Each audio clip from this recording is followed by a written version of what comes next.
Hi friends, welcome to Pinko Pink channel. Friends, இன்னைக்கு video ஒரு vlog தான் பார்க்க போகிறோம்.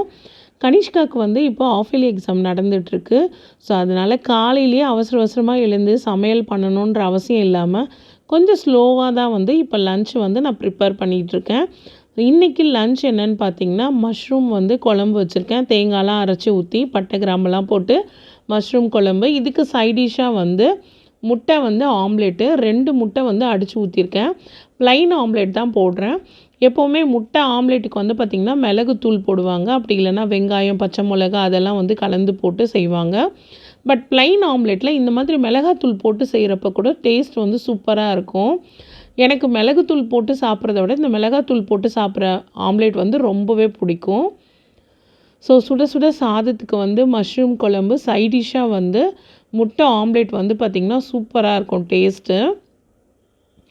நான்வெஜ் சாப்பிடாதவங்க இந்த மஷ்ரூம் குழம்பு வந்து செஞ்சு சாப்பிட்றப்போ, நான்வெஜ் சாப்பிட்றப்போ என்ன ஒரு ஃபீல் இருக்குமோ அதே மாதிரி இருக்கும் இந்த மஷ்ரூம் குழம்பு. இந்த கார்த்திகை மாதம் நிறைய பேர் மாலை போடுவாங்க, நான்வெஜ் சாப்பிட முடியாது. அவங்கெல்லாம் வந்து பார்த்திங்கன்னா இந்த மஷ்ரூம் குழம்பு வந்து செஞ்சு சாப்பிட்லாம். சூப்பராக இருக்கும் டேஸ்ட்டு. அது மட்டும் இல்லாமல் உடம்புக்கு ரொம்ப ஹெல்த்தியும் கூட. மஷ்ரூம் வந்து பார்த்திங்கன்னா 2 வீக்ஸ் ஒன்ஸோ இல்லை வீக்லி ஒன்ஸோ கண்டிப்பாக நாங்கள் எங்கள் வீட்டில் வந்து சமைப்போம். மஷ்ரூம் வந்து ரொம்பவே பிடிக்கும். மஷ்ரூம் தொக்கு, குழம்பு, வறுவல் இந்த மாதிரி ஏகப்பட்ட ஐட்டம் வந்து மஷ்ரூமில் நம்ம செய்யலாம். இப்போ இந்த கிளைமேட்டுக்கு எவ்வளோ சூடாக சமைச்சாலும் சீக்கிரமாக வந்து பார்த்திங்கன்னா சூடெல்லாம் போயிடுது. அதனால் இந்த கிளைமேட்டில் சுட சுட சாப்பிட்றப்ப தான் நமக்கு வந்து டேஸ்ட்டும் வந்து பார்த்திங்கன்னா சூப்பராக இருக்கும். ஸோ எங்கள் வீட்டில் வந்து பார்த்திங்கன்னா சுட சுட சாதம், குழம்பு, முட்டை ஆம்லேட்டுன்னு லன்ச் வந்து பார்த்திங்கன்னா வேறு லெவலில் இருந்தது.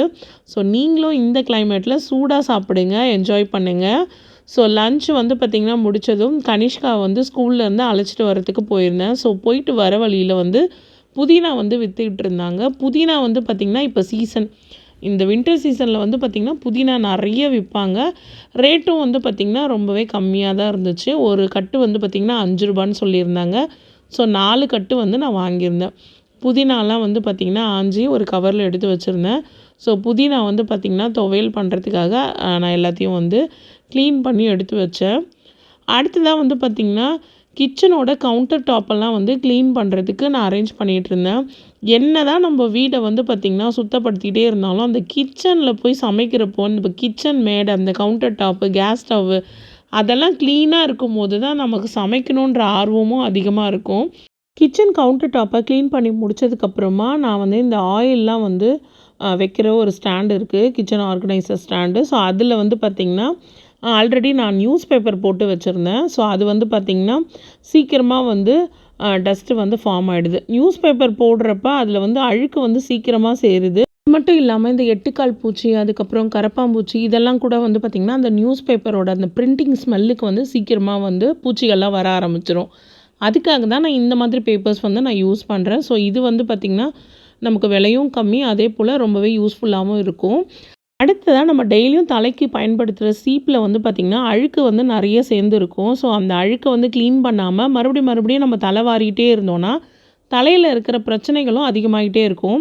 இதனால் முடி கொட்டுறது, பொடுகு அதிகமாகிறது இதெல்லாம் வந்து பார்த்திங்கன்னா இந்த அழுக்கான சீப்பை வச்சு நம்ம தலை வாரும் போது அது இன்னும் நாளுக்கு நாள் அதிகமாகிட்டே இருக்கும். இந்த சீப்பை வந்து க்ளீன் பண்ணுறது ரொம்பவே ஈஸி. ஒரு 2 இன்க்ரீடியன்ட்ஸ் இருந்தால் போதும், ரொம்ப குயிக்காக வந்து நம்ம இந்த சீப்பை வந்து க்ளீன் பண்ணிடலாம். நம்ம தலைக்கு பயன்படுத்துகிற ஷாம்பு எதுவாக இருந்தாலும் கொஞ்சமாக வந்து அதை போட்டுக்கோங்க.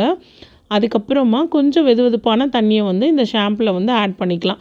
இந்த சீப்பை மூழ்கிற அளவுக்கு தண்ணியை வந்து நம்ம ஊற்றுனா வந்து போதுமானதாக இருக்கும். நான் வந்து பார்த்திங்கன்னா ஒரு ட்ரே மாதிரி ஒன்று எடுத்திருக்கேன். ஸோ இந்த ட்ரேயில் வந்து பார்த்திங்கன்னா சீப் வந்து முழுசாக வந்து நல்லாவே மூழ்கும். கொஞ்சமாக வந்து நம்ம சமையலுக்கு பயன்படுத்துகிற சமையல் சோடா வந்து நம்ம ஆட் பண்ணிக்கலாம். இதை போட்டு நம்ம ஊற வைக்கும் போது சீப்பில் இருக்கிற அழுக்கெல்லாம் வந்து ஈஸியாக வந்து க்ளீன் பண்ணிடலாம். ஸோ இதை வந்து பார்த்திங்கன்னா ஒரு 1/4 மணி நேரம் இல்லை ஒரு 10 நிமிஷம் நம்ம ஊற வச்சா போதும். ஸோ இதில் இருக்கிற அழுக்கெல்லாம் வந்து நமக்கு ஈஸியாக வந்து க்ளீன் பண்ணிடலாம். ஸோ வேஸ்ட்டு ப்ரஷ் இருந்ததுன்னா போதும், அதை வச்சு ஈஸியாக நம்ம க்ளீன் பண்ணிடலாம். இப்போ நல்லா ஊறிடுச்சு. ஊறினதுலேயே வந்து பார்த்திங்கன்னா எவ்வளோ அழுக்கு வந்திருக்கு பாருங்கள். நம்ம வாரம் தலை குளிக்கிறது எப்படியோ அதே போல் நம்ம தலை குளிக்கும் போது ஃப்ரெஷ்ஷான ஒரு சீப்பை வச்சு தான் நம்ம தலை வாரணும். ஸோ அதில் வந்து பார்த்திங்கன்னா ஆல்ரெடி அழுக்காக இருக்கிற சீப்பை வச்சு தலை வாரக்கூடாது. ஸோ ஈஸியாக வந்து நம்ம க்ளீன் பண்ணிடலாம். வேஸ்ட்டு ப்ரஷ் ஒன்று இருந்ததுன்னா போதும், அதை வச்சு ஈஸியாக க்ளீன் பண்ணிடலாம். நான் இங்கே கிச்சனில் வீட்டு வேலைகள்லாம் செஞ்சிட்ருக்கும்போது கனிஷ்கா வந்து பார்த்திங்கன்னா அவள் வந்து ஒரு ஆர்ட் அண்ட் கிராஃப்ட் வந்து பண்ணி முடிச்சிருந்தா. ஸோ அதையும் வீடியோ எடுங்கன்னு சொல்லி கேட்டிருந்தா. ஸோ இதெல்லாம் வந்து பார்த்திங்கன்னா ஆன்லைனில் பார்த்து அவளாக வந்து பண்ண விஷயங்கள் தான். ஏதோ ஒரு லெட்டர் மாதிரி ஏதோ ஒரு பண்ணியிருந்தா, க்ரீட்டிங் கார்டு லெட்டர் மாதிரி அவளாகவே வந்து க்ரியேட் பண்ணியிருந்தா. ஸோ அதுதான் வந்து வீடியோ எடுத்திருக்கோம். ஸோ ஒரு பொம்மை வந்து பயன்படுத்துகிற திங்ஸு, அதுக்கப்புறம் ட்ரெஸ்ஸு அதெல்லாம் வந்து அவளாகவே வந்து ரெடி பண்ணியிருந்தா. ஸோ இது மாதிரி க்ரியேட்டிவாக பண்ணும்போது குழந்தைங்கள வந்து என்கரேஜ் பண்ணணும். அப்போ தான் வந்து பார்த்திங்கன்னா இன்னும் நிறைய விஷயங்களை வந்து அவங்க கற்றுக்குவாங்க. எடுத்ததுமே நம்ம நல்லா இல்லை, இதை வந்து ஏன் செஞ்ச, இதெல்லாம் ஏன் வேஸ்ட் பண்ண அப்படின்னு நம்ம கேட்டோன்னா குழந்தைங்க வந்து ரொம்பவே வந்து சேடாகிடுவாங்க. அதுக்கப்புறம் வந்து அதை பண்ணணுன்ற ஆர்வம் வந்து அவங்களுக்கு இருக்காது. ஸோ வந்து எது பண்ணாலுமே குழந்தைங்கள வந்து என்கரேஜ் பண்ணணும். ஸோ இந்த மாதிரி புதுசாக பண்ணும்போது எங்களுக்கே ஆச்சரியமாக இருக்கும். கனிஷ்கா வந்து இந்த மாதிரி புதுசாக செய்கிறத பார்க்கும்போது, இந்த மாதிரியெல்லாம் பேப்பர்ஸில் வந்து செய்ய முடியுமா, பரவாயில்ல, வெரி குட், ரொம்ப அழகாக இருக்குது அப்படின்னு நானே வந்து ரொம்ப வியப்பாக வந்து பார்த்தேன். ஸோ குழந்தைங்களோட உலகம் அது தனி உலகம். அது புரிஞ்சிக்கிறதுக்கே வந்து பார்த்திங்கன்னா நமக்கு வந்து நிறைய நேரங்கள் தேவைப்படும். அவங்கள புரிஞ்சிக்கிறதுக்கு நிறைய விஷயங்கள் இருக்குது. ஸோ குழந்தைங்க வந்து அவங்க உலகத்தில் அவங்களுக்கு பிடிச்ச மாதிரி அவங்கள வந்து இருக்க விடணும். பாருங்கள், அப்படி இருக்கிறப்போ அவங்களோட க்ரியேட்டிவ் வந்து எவ்வளோ விஷயங்கள் வெளிப்படுது அப்படிங்கிறத நீங்களே கண்ணால் பார்க்க முடியும். இதெல்லாமே வந்து பார்த்திங்கன்னா கனிஷ்கா ஓனாக வந்து பண்ண விஷயங்கள். நான் எதுவுமே வந்து கட் பண்ணணும், கலர் கொடுக்கணுன்றதை நான் எதுவுமே சொல்லி கொடுக்கல. அவளோட ஓன் இன்ட்ரெஸ்ட்டில் அவள் பண்ணது தான்.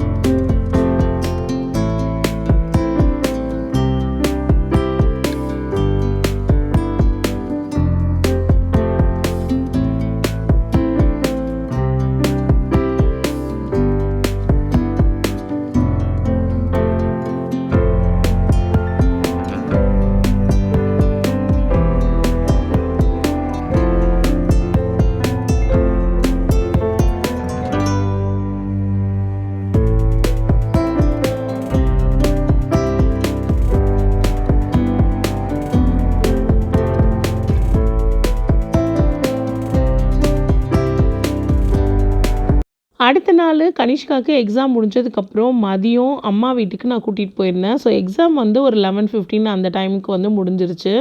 ஸோ அம்மா வீட்டில் தான் மதியம் லஞ்சு வந்து சாப்பிட்டோம். அங்கே லஞ்சு என்னென்னு பார்த்தீங்கன்னா வாழைத்தண்டு பாசிப்பருப்பு போட்டு ஒன் பார்ட் ரெசிபி மாதிரி குக்கர்லேயே வந்து அம்மா செஞ்சுருந்தாங்க. அதுக்கு சைடிஷ்ஷாக வந்து பீன்ஸ் வந்து பொரியல் பண்ணியிருந்தாங்க. பீன்ஸில் வந்து பார்த்திங்கன்னா வேர்க்கடலை போட்டு பொரியல் பண்ணாங்க.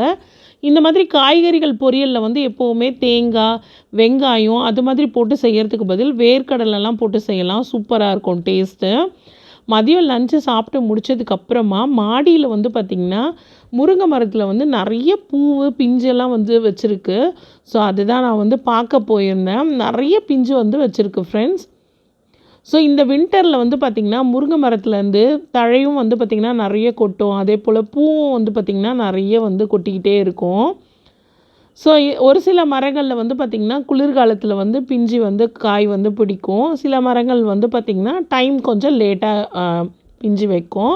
ஸோ அம்மா வீட்டு முருங்கை மரத்தில் இப்போ நல்லா வந்து நிறைய பிஞ்சு வந்து இறங்கியிருக்கு. ஸோ இதெல்லாம் வந்து பார்த்திங்கன்னா நல்லா முத்தி வரும். ஆனால் ஒன்று, இப்போ இருக்கிற இந்த கிளைமேட்டுக்கு வந்து பார்த்திங்கன்னா முருங்கைக்காய் வந்து கலர் வந்து பார்த்திங்கன்னா கொஞ்சம் ப்ரௌனாக இருக்கும். ஏன்னா இந்த பனிக்கு வந்து பார்த்திங்கன்னா முருங்கைக்காய் வந்து அந்த முனையிலலாம் வந்து கருகி போகும். அது மட்டும் இல்லாமல் கலரும் வந்து பார்த்திங்கன்னா ஃபுல்லாக க்ரீனாக இருக்காது, கொஞ்சம் கலர் வந்து மாறி இருக்கும். ஸோ இது வந்து பார்த்திங்கன்னா இப்போ இந்த பிஞ்சு வைக்கிறப்ப நான் எடுத்த வீடியோ. ஸோ இன்னும் வந்து காய் வந்து நல்லா பெருசானதும் மறுபடியும் நான் வந்து இந்த வீடியோவில் நான் உங்களுக்கு காட்டுறேன். ஸோ முருங்கை மரம் கீழே வச்சுருக்கிறது நம்ம மாடியில் வந்து அந்த ஃப்ளோரில் வந்து தரையில் படுற அளவுக்கு வந்து வளர்ந்துருக்கு. ஸோ முருங்கை மரம் வந்து நம்ம எல்லார் வீடுகளையும் வைக்கிறது ரொம்பவே நல்லது. ஆர்கானிக்காக நமக்கு வந்து முருங்கைக்கீரை, முருங்கைக்காய் அதெல்லாமே வந்து கிடைக்கும். அதை பெருக்கிறதுக்கு நிறைய குப்பை சேருதுன்னு கவலைப்படாதீங்க. ஆர்கானிக்காக நமக்கு கிடைக்கிறப்போ தாராளமாக நம்ம சாப்பிட்லாம். முருங்கைக்கீரையில் அவ்வளோ சத்துக்கள் இருக்குது. இந்த முருங்கைக்கீரையை இப்போ மொரிங்கா பவுடர்னு சொல்லி நிறைய கடைகள்லாம் வந்து பார்த்திங்கன்னா இப்போ சேல் பண்ணுறாங்க. ஸோ அம்மா வீட்டிலேருந்து வந்ததுக்கப்புறமா எங்கள் வீட்டுக்கு உள்ளே வரும்போது வெளியில் வந்து பார்த்திங்கன்னா 5 மணி பூச்செடி இருக்குது. ஸோ அந்த தொட்டிக்குள்ளே வந்து பார்த்திங்கன்னா ஒரு பூனை வந்து உட்காந்துட்ருக்கு பாருங்கள், எவ்வளோ அழகாக இருக்குது க்யூட்டாக. ஸோ வண்டியை விட்டுட்டு அந்த வெளியில் அந்த பூனையை உட்காந்துட்டு இருக்கிறது தான் வீடியோ எடுத்தோம். எங்களை பார்த்ததுமே ஓட ஆரம்பிச்சிருச்சு. ஸோ நாங்கள் இருக்கிற ஸ்ட்ரீட்டில் நிறைய பூனைங்க இருக்குது. ஸோ கனிஷ்கா வந்து கொஞ்சம் நேரம் அந்த பூனை கூடலாம் விளையாடிட்டு இருப்பா. அதுக்கு நேமெல்லாம் கூட வைப்பா, ப்ரௌனி, ஒயிட்டி அந்த மாதிரி பேரெல்லாம் வச்சுக்கிட்டு இருப்பா. ஸோ இதோட இந்த வீடியோ முடிச்சுக்கிறேன் ஃப்ரெண்ட்ஸ். இந்த வீடியோ உங்களுக்கு பிடிச்சுன்னா மறக்காமல் வீடியோக்கு ஒரு லைக் கொடுங்க. அது மட்டும் இல்லாமல் நம்ம சேனலையும் சப்ஸ்கிரைப் பண்ணுங்கள். ஸோ நெக்ஸ்ட் வீடியோவில் பார்க்கலாம் ஃப்ரெண்ட்ஸ்.